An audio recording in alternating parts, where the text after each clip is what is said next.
Hey there folks, hope you're all doing well and staying safe and all your families are safe.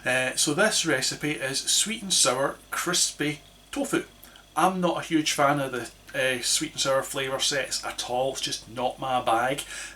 But I love this one, it's scrummy, it's yummy. Started making this one because my son's a huge fan of sweet and sour. So that's how this recipe stumbled onto our list of recipes. So let's crack on and do it. So first things first, we are looking to prepare one block of tofu, 400 grams net weight, probably about 100 grams less by the time the water's squeezed out of it. But to prepare it, what we want to do is open the packaging, drain the water that's in the packaging down your sink, and then bring your block of tofu over to your worktop. So unless you own a purpose-made tofu press, you're going to have to DIY this. Now, the best way I've found to do this is to get yourself 2 chopping boards, some kitchen towel and a heavy weight. Here I'm using my mortar from my mortar and pestle. Now, the best way I've found to achieve this is divide your kitchen roll up into 4 sections as you see, place your tofu on top and then repeat with another bit of kitchen paper on top, place your smaller chopping board on top of that and then place the weight on top of the kitchen board. Leave this for about 5 or 10 minutes initially to squeeze out a big amount of water very quickly, and then come back and repeat with fresh kitchen roll and leave it for 20 to 30 minutes after that point, and that squeezes all the water out. Now the important point of this is once the water's out, the tofu's ready to accept all the flavourings that you're going to cook it in. That's how you get the best tofu. Squeeze the water out, leave it like a sponge so it soaks in all your new flavours. When placing your weight, check regularly at the very beginning that you've got it positioned correctly. As you can see from the camera angle here, the weight wasn't entirely centred and it's placing more weight on one side than the other, leaving your tofu crushed at odd angles. So now we're clearing away the first 5 minutes and you can see the amount of water that's coming out of the tofu block. There will be a good amount more water still to come, maybe just not as much, but there'll still be another chunk. So we replace the kitchen roll, we replace the top chopping board and the weights, and we leave it, as I say, for 20 to 30 minutes to squeeze the rest of the water out of it, and that's our tofu ready for using. And trust me, do it. I used to not do this. It adds so much more to the flavour of your tofu because it just absorbs all your sauces, all your flavours that you're putting into whatever dish it is you're cooking. As you see, now that that 20 to 30 minutes has passed, there's still a big chunk of water comes out of this. You can just see me squeeze some out of the kitchen roll, and I'll do the same again. And trust me, it's worth it. So squeeze it all out. If we do have all the water out of it, we can go on and cut up our tofu. So first things first, take it, place it on one of its long ends and just slice down, paying careful attention to where your knife's going so you can cut it really evenly and get your 2 sections of rectangle, but one split down the middle. Now, as you see, cut along the long edges, first centred, and then divide that into thirds what's left. And that will give us good sized cubes, about a centimetre roughly, so it's half and then third. We'll then turn our tofu and cut again down the halfway point, half it again and half the cubes that are left over, and we end up with roughly 1 centimetre sized cubes. I find it's the easiest way to measure by eye is this half and then decide what the measurement needs to be between, so it's halves and thirds depending on which part we're doing. As we see, lovely 1 centimetre cubes, not difficult at all. Now grab yourself a bowl that can hold all the tofu, and to that bowl we want to add 4 tablespoons of cornflour, or cornstarch if you're in America. And next we're adding 1 teaspoon of onion powder, followed by 1 teaspoon of garlic powder, which we can then just take our fingers and give that a quick mix in to our cornflour, just so we've got it all mixed well. And now that that's prepared, we just want to take our tofu cubes, place them into the bowl, in the mix, and then just rummage around and mix it all together by hand. We're looking to get it coated as best as possible, so most of it will stick to the actual cubes. You can then set this aside and leave it until you want to use it. There's sometimes I prepare this hours in advance of cooking the meal and it just sets up nicely on the tofu, but you can make it just prior or, as I'd said, hours previous, whatever works best for you and your schedule that day. Next job is to prepare a red onion. So we're going to slice this. So first things first, I want to take the top off. Then half it and remove the paper skin. And as you see, when it comes to slicing it, we're looking for reasonably thin slices. They don't need to be paper thin, but we're not looking for big chunky slices either.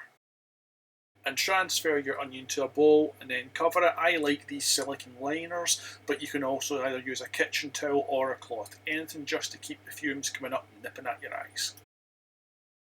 And now that our onion's been dealt with, we need to deal with our peppers. So just take and chop off the top where the stem side is, rip out the rest of the stem, and then we want to remove the seeds. We can do that by taking, as you see, and dunting the pepper down, and that knocks most of them out, and then you can rip out any more that are still inside it. Once that's done, just take and chop what's left of the top section, and then we're going to half our bell pepper right down the centre by leaving it on the flat side, that way it doesn't rock away from you. And then we're going to take and julienne it, which is cut in the big long strips, turn these strips 90 degrees and chop them down. So we've got nice small chunks. I tend to divide it by about 4, but divide it by 3, 4 roughly. That's the sort of mouth size that we're looking for. So 1, 2, 3 cuts gives us 4 sections. We then want to do the exact same thing with our green pepper, but this time we don't need to watch me go through the whole process. One thing I should add, they don't have to be green and orange, they can be any colours of peppers you want, but I would advise going with 2 different colours. It just adds a nice visual look to the meal when you see them both in there. I like the green and the orange, red and yellow, do what you want, just pick 2 colours of bell pepper. And just like with the onions, take and transfer these into a bowl so that they're ready to use when we begin cooking in earnest. Now in this instance I was going to be cooking a wee bit later, so they're getting covered again in a silicone liner just to help maintain the freshness. If you're cooking right away, the bell peppers don't need covered. And now we look to prepare our pineapple chunks. We're looking for half a tin, 140 grams. We're just going to drain that. Now if it's pineapple chunks and juice, you can use this juice in the meal. If it's pineapple chunks and syrup, you want to keep the syrup and maybe use it for a different dish at another point. And as this was syrup, I now need to measure out 200 millilitres of pineapple juice. For a slightly different flavour set, try 100 millilitres of pineapple juice and 100 millilitres of orange juice. We then need to take and add the pineapple juice to a very small saucepan. And then we want to add straight into the pineapple juice 4 tablespoons of rice vinegar, followed by 4 tablespoons of tomato ketchup, and then give that a wee quick mix. And then we want to measure out 70 grams of light brown sugar. Once we've got that there or thereabouts, we're going to take and add that straight into our juice. And you've got a couple of options when it comes to preparing your garlic. I'm liking using these frozen garlic cubes. By all means use fresh garlic as well. But in times of COVID I've found it's very easy and very useful just to keep a large stock of these frozen garlic cubes. So half a cube equates to 2 garlic cloves. Same as with the garlic, you can use fresh ginger if you have it on hand. I again am using the ginger paste just because, again, in times of COVID, this is an easy thing to keep a large stock of. So it's 3 teaspoons of ginger paste. Next up, measure out half a teaspoon of chilli flakes. And add 1 teaspoon of salt to the chilli flakes. We can now begin cooking our meal proper, so first things first, set your pan with the juice in it to medium high, and we're going to bring that to the boil, and then we're going to reduce it down for about 13 to 15 minutes. Whilst our sauce is reducing down, we're going to work away on our tofu, so either in a sauteuse pan or a wok or something similar if you have neither. Bring it to a high heat and we're going to cook this for 10 minutes, and we're just going to stir lightly. We don't want to be too rough on our tofu, but keep it moving around so that all sides of your dice gets well cooked. We're looking to brown them off on just about every side, as you see is happening here. And once the tofu is well browned, take and transfer it into another bowl and leave it to set aside. And then using the same sautepan, we're going to cook the rest. To the pan, we're going to add 2 tablespoons of sesame oil. The pan should also be at a reasonable temperature, so it will not take long for the oil to get up to temperature. And then we're going to cook our onion. So to check that your oil's up to temperature, just take 1 onion slice, drop it in, and if it begins to sizzle nicely, then you're at the right temperature. We're going to put the rest of your onion in, and we're going to cook this for about 5 minutes, basically until the onion becomes nice and translucent.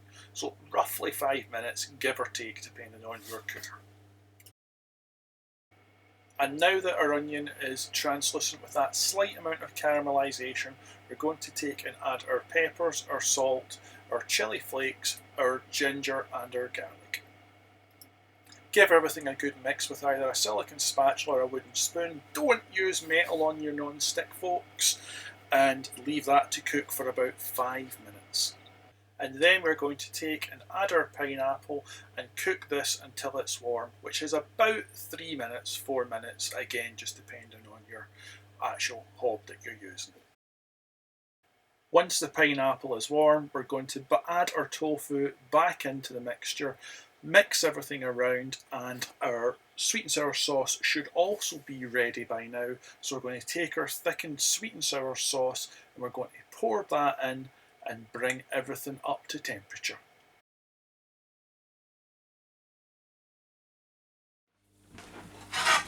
Hey folks, so that's us. Thanks for watching.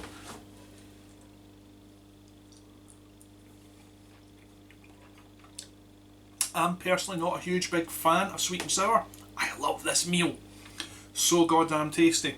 And those that are really observant might notice a bit of a colour difference on this. I had to make this one again.